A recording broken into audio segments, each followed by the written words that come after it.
Hello, everyone. This is Jeanette Shaliga with VGA, and I am here with the archive lady, Melissa Barker. Hello, Melissa. Hello, Jeanette. How are you? I am good. We were talking a little bit before the Zoom that today's a day off of work for me, and so how I was excitingly spending it by organizing my sock drawers, and which is a little bit up your alley, considering coming up for VGA, you're going to be doing a program called Preserving Your Ancestors' Textiles and Handmade Treasures. Now, I don't know if they had organized sock drawers or not, but, I just figured enough was enough. Every morning, I couldn't find a pair to the sock I wanted, and it was just taking up too much of my time, I get that. And you know what? My mother actually used to make crocheted socks or knitted socks. I can't remember. Yeah. So I have some of those. And so that's a textile that I consider from one of my ancestors. I love that. Are they comfortable to wear? They're very comfortable and very warm, very warm. Yeah. Can you imagine? That's it would have been, like that would have all been done. Oh my God. But That's right. I thought while I had you here, I would just totally take advantage of you. And I pulled out some stuff from my home sources that I have. And I was wondering if you could help me with giving me some suggestions on how I would best keep these in my home archives. So okay, great. First one I have here is a class picture, and it was pasted onto cardboard. Yes. And the cardboard is not standing the test of time. There is some writing on the back that makes no sense to me whatsoever. I'm not sure if that's backwards or not. But yeah, I don't know what that is. But how should I, because it's rather big. How should I, here's a ruler. So there's a foot. Okay. Yes. How can I best store this? Well, storing the actual item, actually, I would suggest that you get an archival box. Now, people think, well, I don't need a great big huge box for that thing.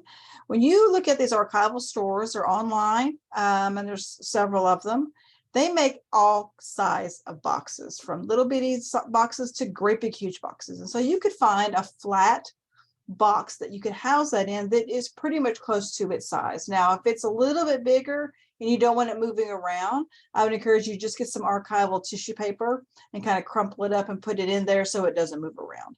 And really less is more when it comes to archiving our documents and our objects and things like that. So with photographs, that particular photograph, I would suggest you put it in an archival box with some tissue paper lined in there and just store it in a cool, dark, and dry place.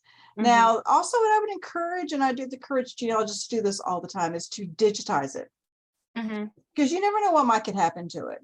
And then that would being a school photo, if you know what school or what area of the country it's from, I would actually contact an archive in that area, offer them the digital copy, and then maybe make a note in your personal papers that you may want this to be donated to that archive when you're no longer with us.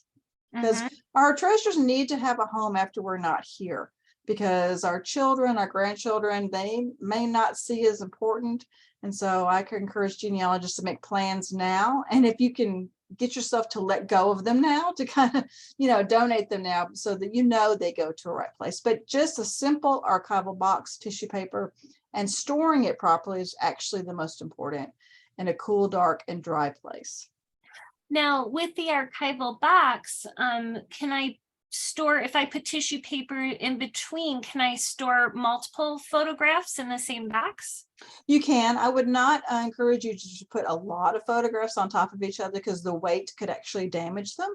So in a real shallow box like I'm talking about you getting, I would probably put maybe at the most 5 photographs on top of each other, but putting that tissue paper in between, because that would work. Okay, awesome. On to item number 2.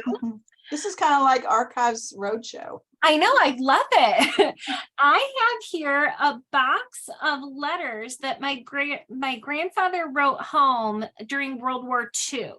And so how should I, right now I have them stored the way that they were stored, like in this, box without a lid. How should I best store these? And I have digitized them. And so I already have that. Yeah, I always encourage genealogists to digitize as you go, because it's not as daunting to do it that way than if you're just start and try to digitize everything at one time. But old letters, I actually do a presentation about old letters. And one of the things in archives work is that we try to get things as flat as possible. Now, those letters that you have, they may be in pretty good condition, but if they've been opened and read and closed and opened and read and closed a lot, those folds are deteriorating. And the more that you do that, the more those folds will deteriorate. And one day the letters will just fall apart because of that.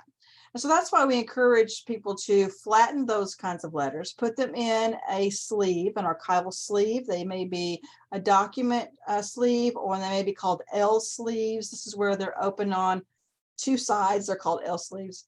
And when you close those, the letter will stay in there by static electricity. Okay. But also put the envelope in there with it, because you don't want to get them separated. And then you put them in a file folder, and then put them in a box, or you can put them in a file folder and put them in a filing cabinet. But that's, and again, store in a cool, dark, and dry place. But I would encourage you to digitize. I would also encourage you to transcribe those records, those letters, and share with an archive if there's not too much personal stuff in that you don't want to share. Because many times, especially with war letters, they talk about where they're at, they talk about the battles, and that kind of information is actually of interest to many archives that are trying to tell the story of a particular war, such as the Civil War or World War II, World War I, things like that. I love that. Thank you. So now for each letter, if it's, so I unfold them, put them in the sleeve. Whoop, Yes. apparently the mailman's here or something. And then say if there's 2 pages, do I need to separate out one page per sleeve, or can I keep the pages and the envelope all together in the same sleeve?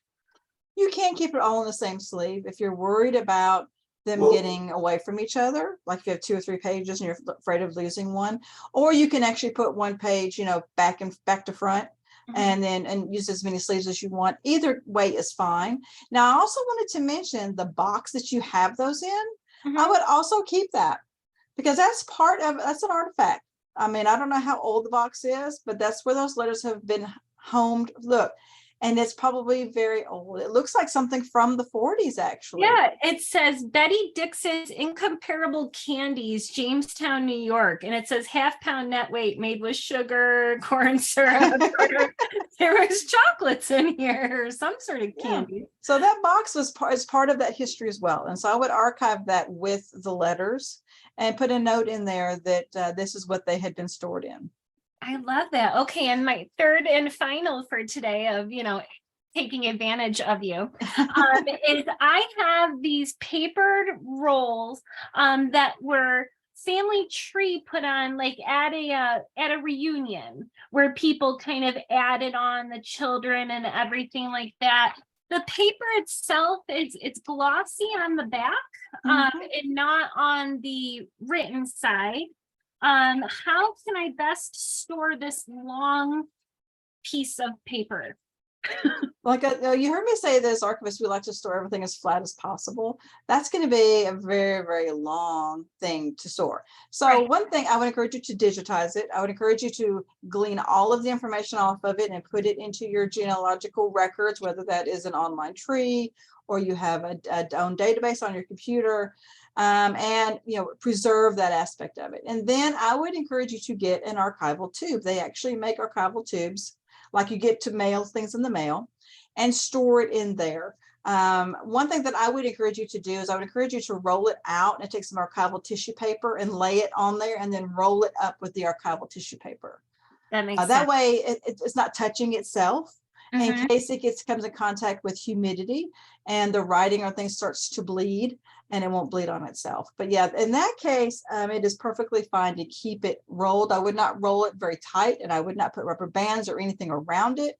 And then you can put it in an archival tube and then store in a cool, dark, dry place. Right. I have a closet. It's all. Yes, perfect. Oh my gosh, thank you so very much. Now that I've taken advantage of you. I was wondering if you could share with everyone a little bit about your upcoming VGA presentation that's about preserving your ancestors' textiles and handmade treasures. Absolutely. As an archivist, I archive all kinds of things. You see behind me, this is actually a picture from my archives. And so there's papers, there's books, there's scrapbooks, there's diaries, but there are things that we as genealogists also have, and those are textiles. And so what would be considered a textile? Well, what about the quilt that you have that your grandmother made? Or you have a christening gown that's been handed down in the family. Maybe like my grandmother used to make doilies for the chairs. Anything that is made from a textile also needs to be preserved. And there are specific things you need to do depending on what that textile is made of. And so that's the teaser for the webinar. But I'm going to show you different types of textiles, the information about if it's a certain type of textile, what type of archival materials that you use. And I'm going to show you some best practices in storing and preserving those. Oh, I love that. You just reminded me of, I was trying to think in my head, what do I have that's textiles? And, with the handmade treasures, my great grandmother used to tat. Yes. Kind of like similar to the doily you were mentioning. Mhm. And so we had some of her tatting. I'm not even sure, like a little cross and some doilies, but like small, maybe they were coupled Right. or saucer type of thing. And we had her shuttle and Yes. everything like that. So I took my mom to the local craft store where they actually had like a tatting class.